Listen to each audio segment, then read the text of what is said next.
Je pensais que Gavin Newsom était le pire, puis j'ai découvert sa femme. Et je n'arrive pas à y croire, mais elle est encore pire. Ce n'est pas vraiment un mot, mais je pense que c'est probablement la seule chose qui me vient à l'esprit pour décrire ce que cette femme complètement dérangée croit être vrai. Et j'ai toujours cru que si tu me montres qui quelqu'un aime, alors tu peux assez rapidement comprendre ce qu'il aime considérer comme vrai aussi. Je veux dire, on connaît maman Dani et ce que pense sa femme, donc il n'y a littéralement aucune différence dans le cas de Gavin Newsom. Il y a une raison pour laquelle sa femme fait le buzz en ce moment, et c'est parce qu'elle prouve simplement que plus on est stupide, plus on a de chances d'être élu dans l'État de Californie. Voyons voir. Crois-moi, je ne suis pas fan de Pam Bondi ni de Kristi Noem. Je dois dire que ça ne m'étonne pas que les deux premières personnes importantes évincées de cette administration soient des femmes. Laisse-moi t'expliquer. Oh là là. Regardons sa profonde compréhension politique, car ce n'est pas que Pam Bondi et Christine Noem faisaient mal leur travail, c'est simplement qu'elles étaient des femmes. Et même si elle ne va rien dire sur le fait que ces deux facteurs pourraient être corrélés, qu'elles n'étaient pas du bon sexe pour occuper ces postes, ce dont on pourrait débattre sans fin. Ici, elle va d'une manière ou d'une autre ramener ça à Trump. Les femmes conservatrices que Trump choisit soigneusement, qui s'alignent sur un programme qui contrôle les femmes, restreint nos droits, limite notre autonomie et nous repousse dans ce carcan de féminité qui ne sert qu'aux hommes. Carcan de féminité qui ne sert qu'aux hommes. Ne t'inquiète pas d'ailleurs, dans un instant, elle va aussi s'en prendre aux enfants et montrer comment on peut détruire des enfants. Allons-y directement, puis on reviendra sur ce qu'elle disait du carcan de féminité. J'ai donné des poupées à nos garçons, même s'ils arrachent la tête.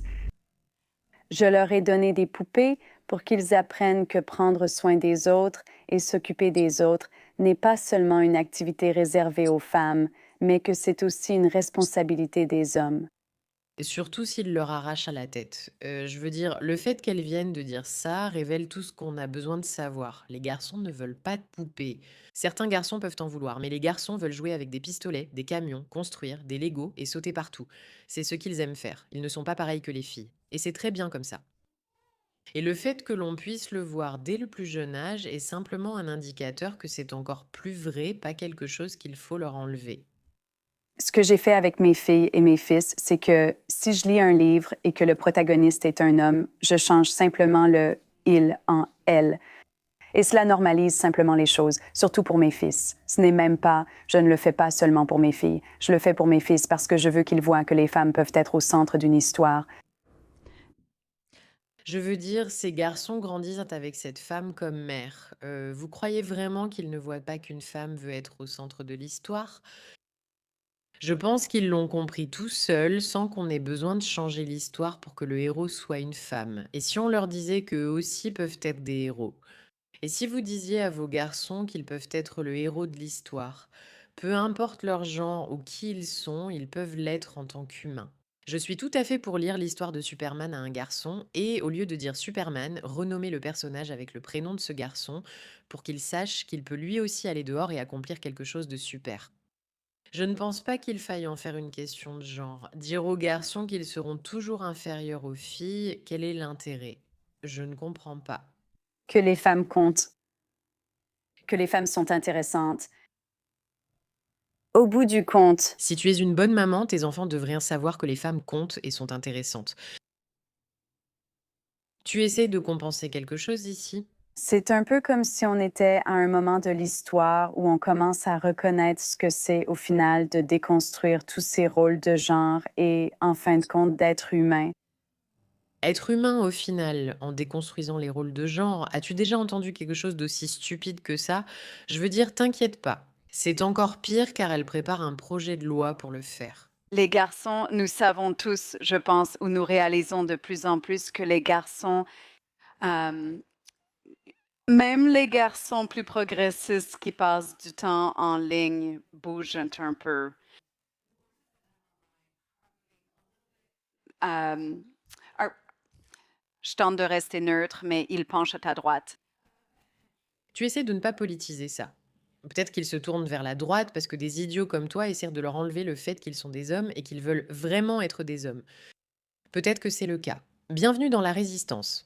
Je suis Meiraka, votre animatrice. Si vous êtes nouveau, bienvenue, nous sommes ravis de vous accueillir. Nous résistons parce que nous en avons assez de ce niveau de stupidité qui est devenu tellement normalisé que cette personne, cette femme ici, elle peut littéralement être l'épouse du gouverneur de Californie. Pauvre homme, dire qu'il est dévirilisé à la maison est sûrement un euphémisme, mais nous parlerons bientôt de ses sentiments à elle sur le fait d'être sa partenaire.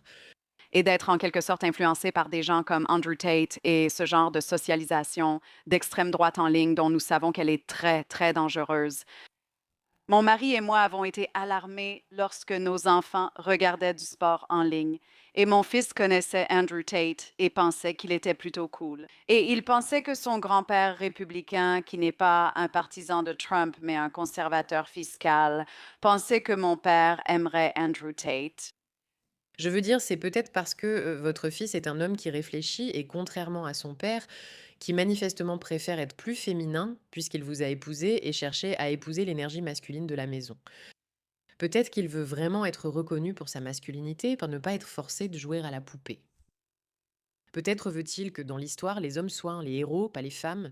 Qui l'aurait cru? Donc, c'est effrayant.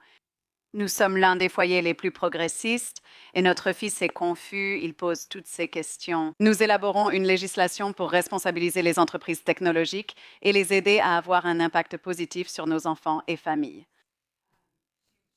Pour vraiment offrir toutes les meilleures ressources et le meilleur soutien possible aux jeunes, pour qu'ils ne tombent pas dans cette spirale de récits très, très dangereux et limitants sur, au final, ce que cela signifie d'être une fille et ce que cela signifie d'être un garçon. Qu'est-ce qui est dangereux dans le fait que certaines personnes veulent être un garçon et d'autres veulent être une fille? Eh bien, qu'est-ce qui est dangereux? Qu'est-ce qui est limitant dans ce récit? Que cela signifie quelque chose d'être une fille et que cela signifie quelque chose d'être qu'est-ce qui est dangereux à ce sujet? Nous leur devons, et nous nous le devons à nous-mêmes, de guérir un peu cela, ce don de la technologie moderne, mais d'y mettre des limites malgré tout. Une fois que vous voyez cette folie, vous commencez à comprendre pourquoi elle promeut la vidéo ridicule avec laquelle nous avons commencé. On retrouve ici un schéma récurrent.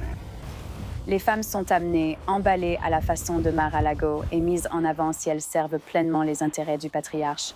Au sommet, Non, c'est bien comme ça qu'on l'appelle. Pour être quelqu'un dans un gouvernement, on est censé défendre les intérêts de son président. Même si c'est une femme, peu importe qui vous êtes, c'est ce que vous devez faire. C'est la définition de votre poste.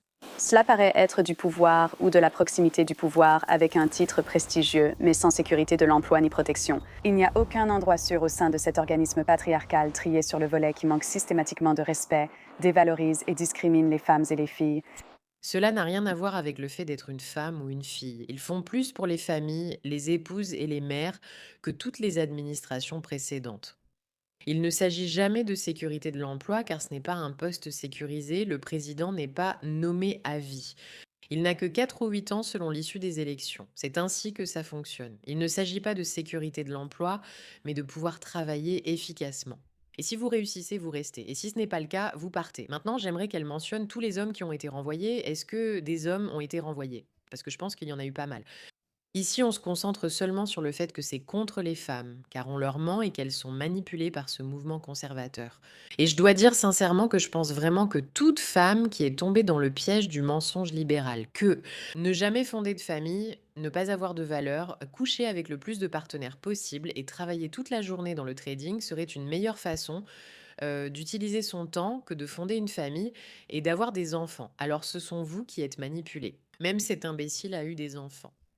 Et c'est là que la complicité intervient. Car quand tu adoptes ce système de valeurs, avec un dirigeant qui a publiquement dévalorisé les femmes, les a rabaissées et a été reconnu responsable d'abus envers des femmes, eh bien devine quoi, tu seras la première à partir. Même en étant en position de pouvoir dans ce système qui réduit et dévalorise d'autres femmes, même si tu aides à soutenir et à renforcer ce système, ton pouvoir n'est que temporaire. Et au final, ils finiront par s'en prendre à toi. C'est la triste vérité pour toutes les femmes. Aucune femme n'est en sécurité dans le parti républicain de Trump, sauf si elle est suffisamment riche ou peut acheter sa sécurité et sa stabilité professionnelle. Personne n'a de sécurité de l'emploi ni de sécurité dans aucun secteur. Ce n'est pas comme ça que ça fonctionne. Si tu ne fais pas bien ton travail, t'es renvoyé, femme, t'es renvoyé.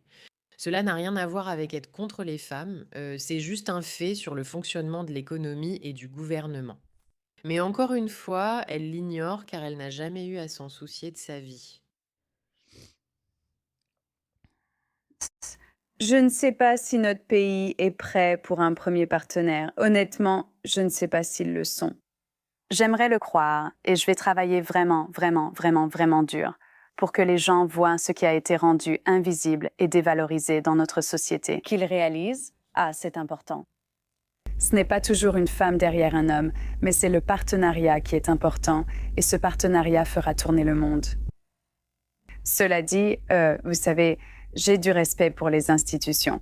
La Californie est en quelque sorte un laboratoire d'innovation. J'ai lancé cette idée un peu sur un coup de tête à tout le monde. Quand nous étions dans la période de transition et qu'ils ont eu l'air de plutôt aimer l'idée, ils trouvaient ça cool et j'ai dit d'accord. Et donc, sinon, Donc elle veut y aller en tant que première partenaire, parce qu'y aller en tant qu'épouse, ouais, ce n'est juste pas ça. Elle doit être la première partenaire parce que nous sommes égales dans tout ça. Et je dois juste te rappeler que oui, la femme et le mari devraient être dans une certaine mesure égaux, au moins en ce qui concerne leurs droits. Tu sais, l'un ne devrait pas pouvoir frapper l'autre, l'un ne devrait pas pouvoir voler l'autre, l'un ne devrait pas pouvoir mentir à l'autre, mais ils ne sont pas pareils, donc l'égalité n'est tout simplement pas pertinente ici. C'est une femme très masculine qui craint tant les hommes qu'elle cherche à les démoraliser. Un partenariat lui semblerait sans doute plus logique. De toute façon, stupide est celui qui fait des choses stupides, comme on aime le dire dans l'émission. Et ceci le prouve. Plus tu es stupide, plus tu montres au monde à quel point tu l'es. Et c'est exactement ce qui se passe en coulisses chez Gavin Newsom. Il n'est donc pas surprenant qu'il soit incapable de tenir aucune de ses promesses. Et il a mené la Californie au plus bas de son histoire. Quel homme agaçant. Merci pour votre attention.